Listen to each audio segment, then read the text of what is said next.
The shocking discovery. Commander Zarkon walked slowly across his ship's bridge. His 4 arms hung loose at his sides. The bridge was quiet, too quiet. Only the soft beeping of machines filled the air. "Commander, you need to see this," Officer Tech called out. His voice shook with fear. Zarkon moved to the main screen. His black eyes grew wide. The impossible was happening. Sector 7 was showing life signs, many life signs. But Sector 7 was the dead zone. It was where Earth once floated in space. Nothing lived there anymore. Nothing could live there. "Check the sensors again," Zarkon ordered. His voice was hard and cold. "They must be broken." "I checked 3 times, sir." Tech's blue skin turned pale. "The signals are real. And, sir, they are human signals." The word hung in the air like poison. Human. It was impossible. The Galactic Empire destroyed Earth 50 years ago. Every human died that day. The Empire made sure of it. They celebrated for weeks after humanity's extinction. Zarkon remembered that day clearly. He was a young soldier then. He watched from his fighter ship as the Empire's weapons turned Earth into burning rock. The blue planet became black and dead. No escape ships left. No distress signals came. Every scan showed the same thing: 0 human life remaining. The Empire told everyone that humans were dangerous. They said humans would destroy the galaxy if they lived. So the Empire struck first. One massive attack. Problem solved. The galaxy was safe. But now, 50 years later, something was beeping on their screens. "How many signals?" Zarkon asked. "Thousands, sir. Maybe more. They're spreading across our sensors like fire." The commander's hearts, all 3 of them, began beating faster. If humans survived, if they were hiding for 50 years, what were they planning? What were they building? "Sir!" another officer screamed. "Ships! Human ships coming out of hyperspace." The main screen exploded with light. 1 ship appeared, then 10, then 50, then hundreds. They kept coming. Each ship was black as space itself. They had strange designs the Empire had never seen before. These were not the old human ships from 50 years ago. These were something new, something frightening. "Send a message to Empire Command," Zarkon shouted. "Tell them humans are alive. Tell them—" "Sir, we can't. They're jamming our signals." The human fleet moved like a storm through space. They formed perfect attack patterns. Their ships moved together like they shared one mind. Zarkon had fought many battles. He had never seen anything like this. A face appeared on the screen. A human face. Female. Her eyes were cold as winter. Her hair was gray, but her face was strong. She wore a black uniform with strange symbols. "Galactic Empire vessel," she said. Her voice was calm, too calm. "I am Admiral Sarah Chen of the United Human Resistance. You thought you killed us all. You were wrong." Zarkon tried to speak. His mouth was dry as sand. This is impossible. Earth is dead. We destroyed it." "Yes, you destroyed Earth." Sarah's lips turned into a smile that made Zarkon's blood freeze. "You killed 3 billion humans. Men, women, children, babies. You celebrated their deaths." The bridge crew looked at each other in terror. They all remembered the celebrations, the parties, the songs about humanity's end. "But you made one mistake," Sarah continued. "You didn't know about our colonies, hidden in asteroids, built inside moons, scattered across dead systems where you never looked. 10 million humans survived, and we've been busy." More ships appeared. The scanner showed 500, then 1,000. They surrounded Zarkon's vessel like wolves around prey. "For 50 years we prepared," Sarah said. "We built, we earned. We studied every weakness of every Empire species. We know how you think, how you fight, how you die." "What do you want?" Zarkon managed to ask. "Want?" Sarah laughed. It was not a happy sound.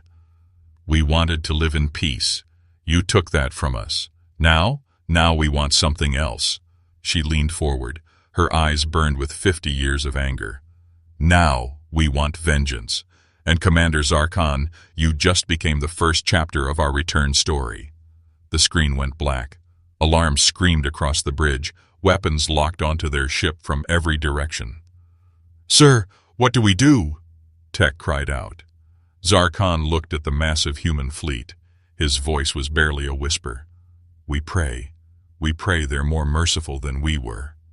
But deep in his heart, he knew the truth. The humans were back, and the galaxy would never be the same. The hunt had begun. The hidden truth.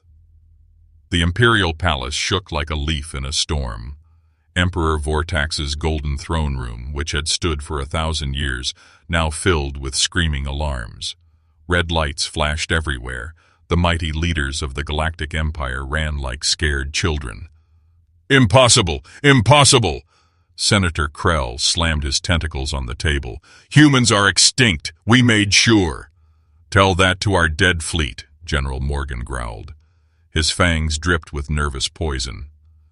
Zarkon's ship went dark 20 minutes ago. 300 Empire vessels, gone, like they never existed. Emperor Vortax stood up.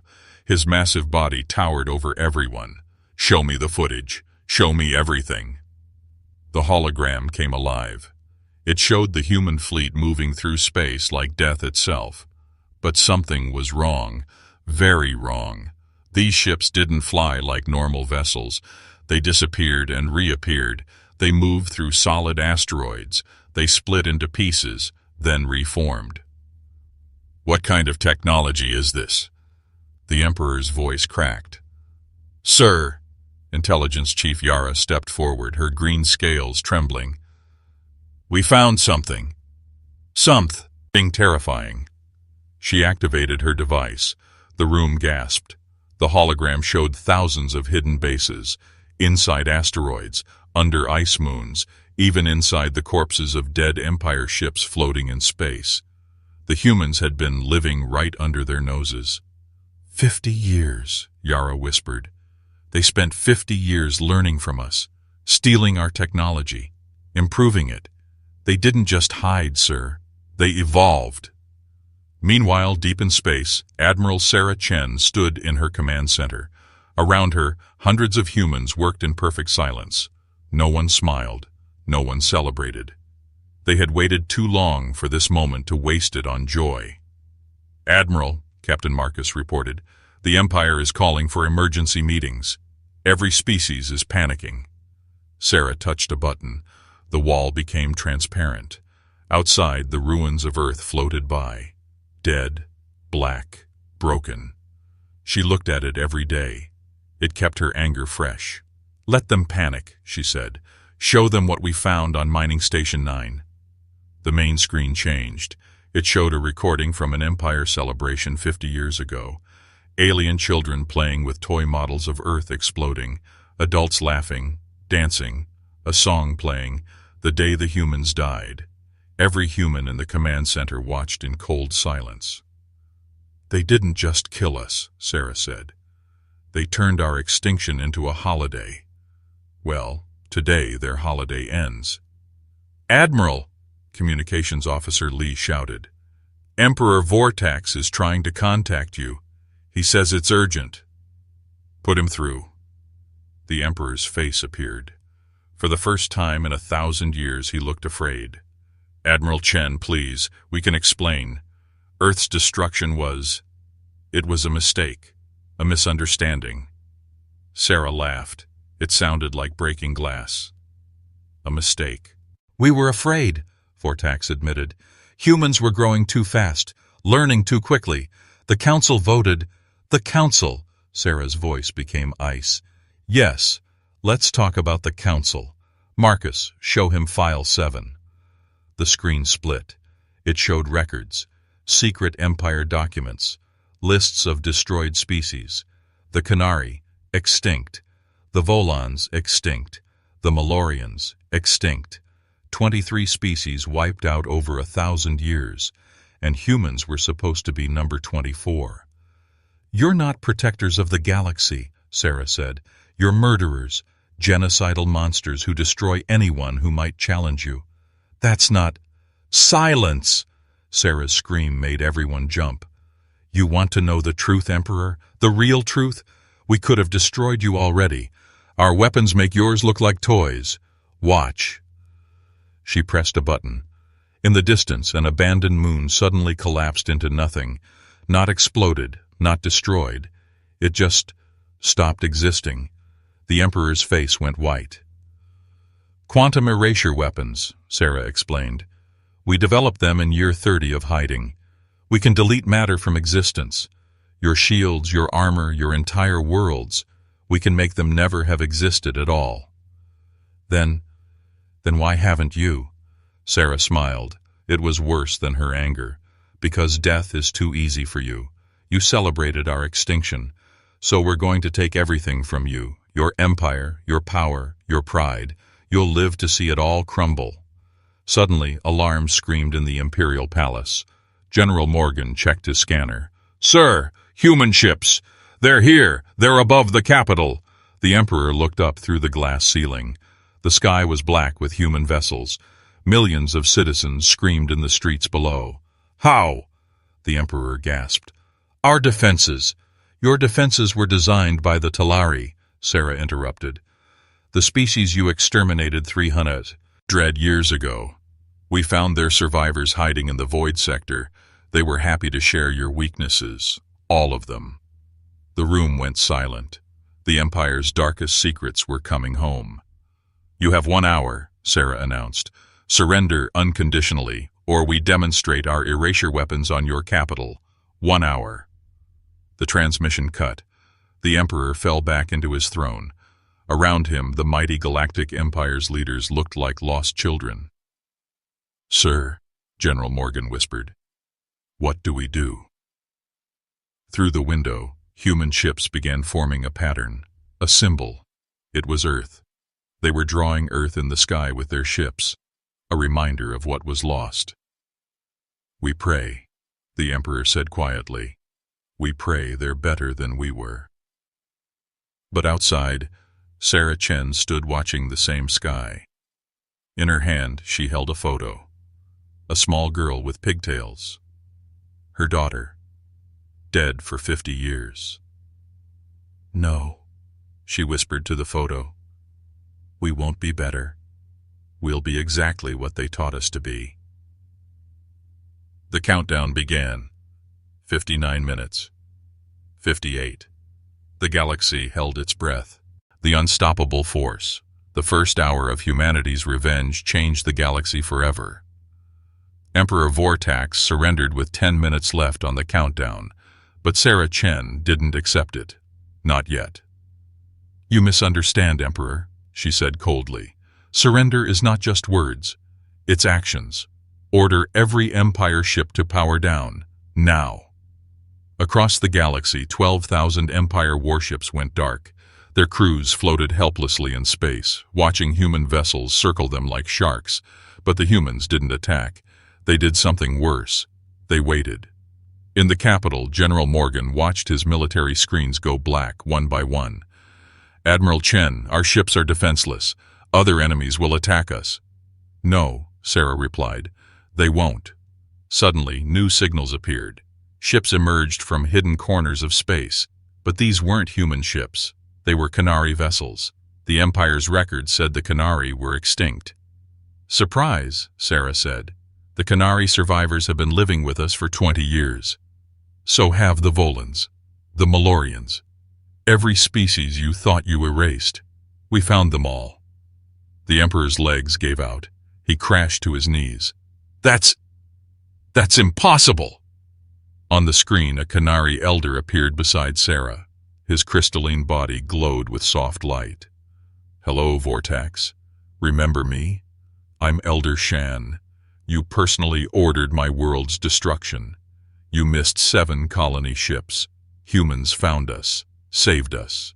Now we return together. The Imperial Palace's defensive grid suddenly turned inward. Their own weapons pointed at them. Your security systems, Sarah explained, were designed by Volan engineers. The same Volans you poisoned 400 years ago. Their descendants just activated hidden codes. Your entire defense network belongs to us now. In the streets, Empire citizens ran in panic. But something strange happened. The human ships didn't fire. Sarah's face went dark. Show me. The screen revealed 3 Empire destroyers hidden in an asteroid field. They hadn't surrendered. Admiral Zektor appeared on screen, defiant. You think you've won, humans? I'll burn every weak colony before I kneel to extinct species. Sarah turned to her crew. Everyone waited for her order. The moment stretched like eternity. Lieutenant Torres, she said quietly, demonstrate the erasure weapon. Which ship, Admiral? All 3. Torres pressed a single button. On the screen, the 3 destroyers didn't explode. They didn't burn. They simply weren't. One moment there, the next moment gone, like they never existed. Even their crew's families forgot they ever lived. The entire galaxy went silent. Let me be clear, Sarah announced to every listening ear in the Empire. That was 3 ships. We can do the same to 3 planets, or 3 solar systems, or your entire civilization. You exist now only because we allow it. The Emperor finally spoke, his voice broken. What? What do you want from us? Sarah walked to the window. Outside, Earth's corpse floated by. Justice. You will rebuild every world you destroyed. You will serve every species you wronged.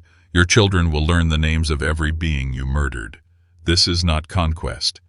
This is balance. For how long? Until the debt is paid. When will that be? Sarah turned back. For the first time, she looked tired. 50 years of anger had exhausted her. Ask me in 1,000 years. Suddenly a communication came through. It was from the hidden human colonies. Children's voices, singing. But not war songs.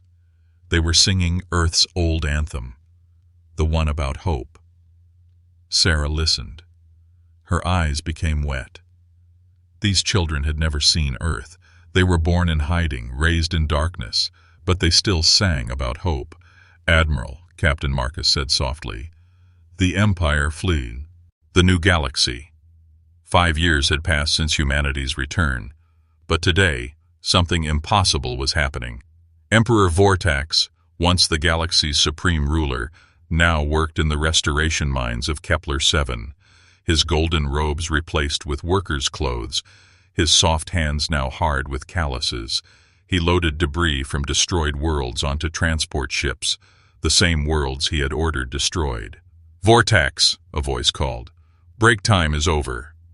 The voice belonged to a Canary supervisor, the same species Vortax had tried to exterminate. The irony wasn't lost on anyone. But today felt different. The human ships above weren't their usual patrol vessels. These were construction ships, massive ones. They surrounded the corpse of Earth like mechanical gods. Then it began. Sarah Chen, now Guardian Admiral of the Allied Galaxy, stood before the Universal Council. Not an Empire Council. This one had representatives from every species, even the ones thought extinct. Today, she announced, we do what the Empire called impossible. She pressed a command. Around dead Earth, the human ships released clouds of nanobots. Trillions of microscopic machines swarmed the dead planet. But these weren't weapons. They were seeds. Molecular reconstruction, Sarah explained. Every atom of Earth was scattered but not destroyed. We spent 5 years mapping where every piece went. Now we bring them home. The galaxy watched in stunned silence as Earth began to reform. Dead rock transformed back into soil. Poisoned air became clean atmosphere. Dry seabeds filled with water that materialized from collected space ice. Senator Krell, now a junior record keeper, watched from his small office. It's not possible, he whispered. You can't bring back the dead. But humans weren't just rebuilding Earth. They were improving it. Admiral Chen, a young Malorian engineer, reported, the terraforming CTs are working.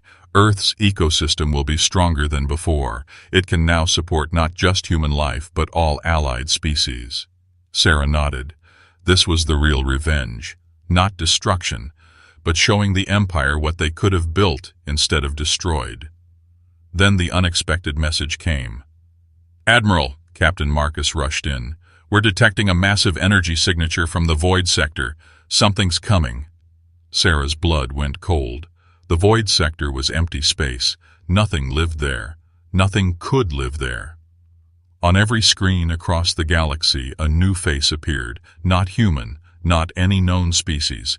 It was geometric, crystalline, beautiful and terrible at once. "Greetings, younger species," it said. Its voice sounded like music and mathematics combined. "We are the architects.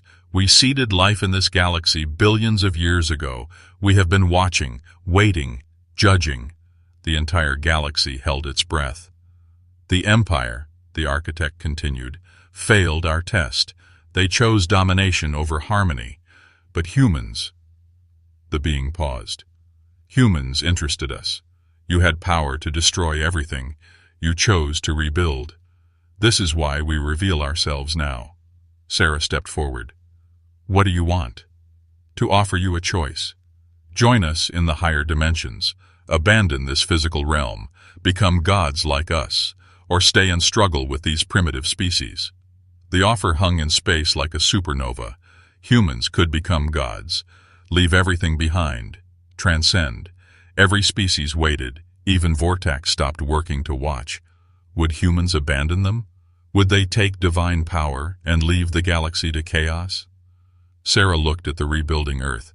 She looked at the former Empire citizens working alongside their former victims. She looked at Canary children playing with human children in the space stations.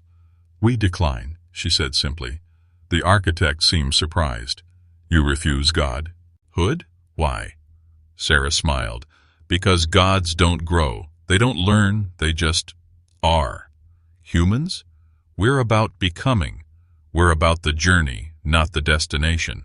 And," she added, looking directly at Vortex on his work planet, "we have unfinished business. We're not leaving until every wrong is made right, every dead world rebuilt, every extinct species found and saved." The architect was silent for a long moment. Then, impossibly, it smiled. "This is why you passed the real test. Very well. We leave you a gift."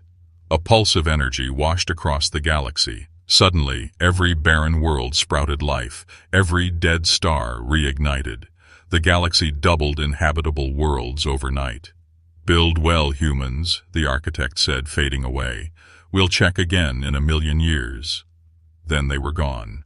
The galaxy exploded in chaos. New worlds meant new opportunities, new hope, but also new responsibilities. "Admiral," the Volan representative asked, "what do we do with all these new worlds?" Sarah turned to the council. "We share them. Every species gets worlds based on need, not power. The Empire hoarded resources. We distribute them." "Even to us?" Vortax's image appeared on screen. He looked older, tired, but somehow more honest. "Even to those who destroyed Earth?" Sarah was quiet for a long moment. Everyone waited. "Yes," she finally said. "Even to you. But you'll earn them. Another 95 years of service. Then your species gets a second chance. That's what humans do. We give second chances." Marcus whispered to her, "Admiral, many humans won't agree with this. They want eternal punishment for the Empire." "I know," Sarah replied, "but hatred is heavy. We've carried it for 50 years. It's time to put it down." The months that followed changed everything. Empire citizens worked harder, knowing redemption was possible. Other species helped them, seeing humans' mercy. The galaxy wasn't united by fear anymore, but by hope. On the first anniversary of Earth's resurrection, something beautiful happened. 1,000,000 species gathered our turn on the blue planet. Each ship carried soil from their homeworld. They added it to Earth, making it truly universal. Vortax, still in his work clothes, was allowed to attend. He carried soil from the old Empire capital. As he poured it onto Earth's surface, he spoke publicly for the first time in 5 years. "We were wrong," he said simply. We thought strength meant domination. Humans taught us strength means lifting others up. We destroyed Earth. They rebuilt the galaxy. Sarah Chen stood beside him, old enemies on new ground. Your daughter, Vortax said quietly. I know you can't bring her back. I'm sorry. Sarah touched the soil. She's here, in every grain of earth, in every human who survived, in every choice we make to be better than our enemies were. A child ran up to them, a human girl born on New Earth. She had never known war, never known hiding. She held a flower, the first to bloom on resurrected Earth. Admiral Chen, the girl said, my teacher says you brought Earth back. Is that true? Sarah knelt down. We all did. Human, Canary, Volan, even the Empire. We all brought it back together. Why? The girl asked. Sarah looked at Vortax, then back at the girl. Because that's what you do with broken things. You don't throw them away. You fix them. Make them better. Make them beautiful again. The girl handed her the flower. Then this is for you. Sarah took the flower. For the first time in 55 years, she truly smiled. Above them, the human fleet still patrolled. Not as conquerors, but as guardians. The galaxy had learned a powerful lesson. Humans were dangerous not because they could destroy, but because they could choose not to. Vortax returned to his labor. 95 more years seemed like forever. But now it also seemed like hope. The last scene was witnessed by billions. Sarah Chen, Admiral of humanity's fleet, planting that single flower on her daughter's memorial. The stone read, "For all who died so we could learn to live better." As the sun set on New Earth, children of 100 species played in its light. The Empire was gone. The Alliance had begun. And somewhere in the void, the architects watched and nodded. Humanity had chosen correctly. The galaxy was finally growing up.